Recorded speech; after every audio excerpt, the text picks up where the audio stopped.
I'm going to do a book review today on the book called Hostage. It is written by Annika Martin and Skye Warren. Now, this book is definitely not going to be for everyone. There are sexual scenes in it, and some of them are really aggressive. There's also quite a bit of an age gap. Granted, our male character didn't have sex with the female character before she became of the age of 18, but he does do sexual stuff to her when she is still underage. There's also murder in this book, lots of violence. It does go into how these guys were molested and raped as children, but it doesn't go into detail. It just says that they were molested and raped and drugged. So I want everyone to be aware of that right from the get-go, that this book has some intense situations in it. Now, our main female character's name is Brooke. She comes from high society. She's really not rich. The family gives off the appearance that they're rich, but in all actuality, their family is not doing so well financially.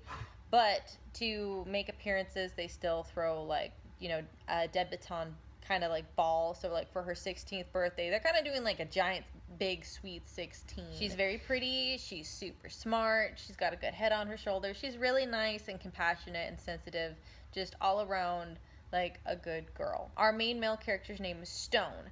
Originally, when I was listening to this, because I listened to the audiobook, I thought that within the first couple chapters that I heard them make a statement that Brooke thought he was like a half a year older than her, which is not the case, because later on it does say that he is like 11 years older than her. So I'm not sure if I like misheard something before and then I just got the proper information later. So there is quite a bit of an age gap, just so everyone is aware. Now we start off in the first chapter where Brooke is going to her sweet 16 birthday party. She goes outside because she needs some fresh air, because she's trying to be prim and proper like her mom wants her to be, but she's not quite making the cut, and she needs to separate herself from the situation and calm down and like recenter herself. While she is outside, out back, she hears fighting going on, and she looks and she sees that a guy is getting beat up by this other dude. So she just walks on out and she's like, hey, I'm gonna call the cops if you don't stop. Unfortunately for her, this guy like kidnaps her and drags the other dude in like a back of a van and kills the dude and is about to kill her. He drives her out to a river and he's planning on drowning her in the river. Now, he ends up not doing it because he feels basically sorry for her, and because she asked him to make sure she wasn't naked, like to make sure like the zipper of her dress was zipped up all the way, and that kind of just made him see her as like a good girl, because she was like that and she wanted to have some dignity when she died or when her body was found. That made him not want to kill her. This book goes on for a matter of like it goes on for over 2 years. So you start out when she's 16 and all that stuff happens, and then he disappears for a while, and then he comes back like a couple months later and kidnaps her again, and then they don't see each other for a couple more months, and then he'll come back and like kidnap her again, and then doesn't see her, for like a year and a half, and then comes back again. So he is in and out of her life. It is nice because in this book they do have the two different point of views. So they have Brooke's point of view and they have Stone's point of view. And I really enjoy reading books that have the split point of views. That way you are understanding what he is thinking and understanding what she is thinking. You're getting his perspective and point of view, and you're getting her perspective and point of view. You're getting his backstory and his information from him specifically, and you're also getting to know Brooke by her backstory and information. Like, to me, I really enjoy reading books where it has the guy backstory or the guy point of view and the female point of view. That's just a personal opinion. Now, what Stone is trying to do is he is trying to find the people who had him held captive and some of his other brothers or the other boys that were trapped in the basement. His only goal in life right now is to find, murder, torture, all the guys and women who have raped or sexually molested him and his brothers. That is his only goal in life, and that is all he plans on doing. Now, because Brooke was kidnapped by him, there is a detective that comes into play, and he knows who Stone is, and he knows that Stone, or he has the feeling that Stone kidnapped her. Like, he's very confident that Stone is the actual one who kidnapped her. So he's very persistent, and he comes in and out. You don't really get to spend a lot of time getting to know the detective, but you, like, he's a good guy, and he's just trying to do what's best for Brooke by trying to get Stone in jail, because Stone is legitimately killing people. Pros of the book, both the point of view from the male and female leads. That's a pro for me. It was a good length. It wasn't incredibly long, but it was still a good amount of story. I think the audiobook is like 9 or 10 hours. It's not lengthy to the point where it just goes on and on and on, but it's not short enough where you kind of feel like it's incomplete or you didn't get enough from it. I do think that both of the authors did a good job working with each other and writing the book. I think it's well written and it flows really nicely. For the cons, I don't mind age gap books, but now that I'm older and I'm not a teenager anymore, I don't really like the idea of someone who's basically 30 fingering a 17-year-old.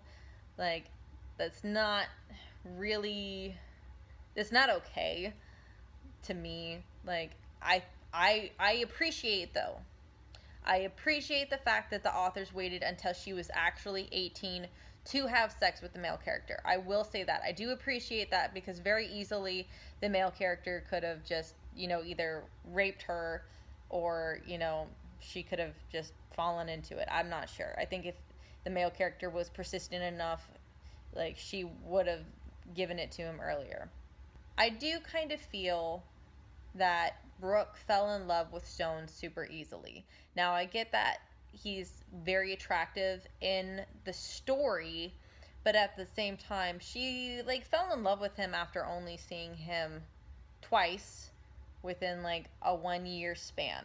And they were only, the first time, he was trying to kill her, or he was planning on killing her. And then the second time they went out and ate something together. To me, I just feel like she didn't love him for him at that point. Like, I have a hard time believing that she actually liked him for his personality, because he didn't really show any of his good personality traits at the time, aside from, wanting to find bad guys and not killing her. So I didn't really like that aspect of it. I really do enjoy Stockholm Syndrome books and stories, but I feel like there wasn't enough time for her to be in captivity of him, for her to get, like, a legitimate Stockholm Syndrome going on. I can see how people would read it and be like, it's Stockholm Syndrome, but at the same time, for me, I feel like, I don't know, maybe there's got to be some more time in between being captured, kidnapped, or kidnapped again for Stockholm Syndrome to come into play. I think she just she fell into like with his looks, and then eventually down further in the road she liked his personality, but he always had, like, a shit personality towards her. His personality in general isn't bad. He just has, like, a really tough exterior. And another con is when they are finally getting to the point of having sex, he just doesn't see himself very positively.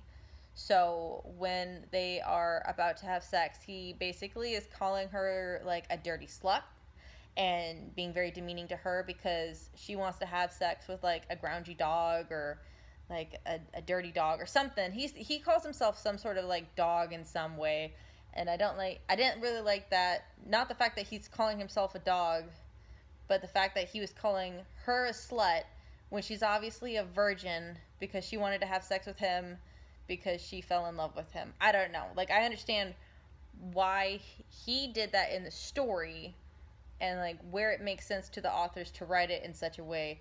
I just personally didn't like that. And I don't like the fact that as he talks dirty to her, he says the word cunt. Like, I'm not offended by the word cunt. Just to be clear, cunt is cunt. Like, I'm not easily offended. However, to me, cunt is not a sexy word. Like, I just don't view it as like a sexy. That doesn't really get my engines revving. So when he like says cunt, I'm like, you can't think of a better word to call it than that. Like, I don't know. Personal opinion. However, all of that aside, I do think it was a well written book. I think there is kind of character growth for Brooke, and I do see a lot of character growth in the last 2 chapters for Stone.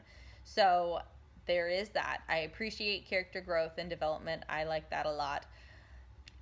This is a second book in a series, quote unquote, in a series. You don't have to read the first book to read the second book. It's like in the same universe or the same world, but they're 2 separate stories. So I didn't even read the first book in the series. I only read the second book in the series, or listened to the second book in the series, however you want to phrase it.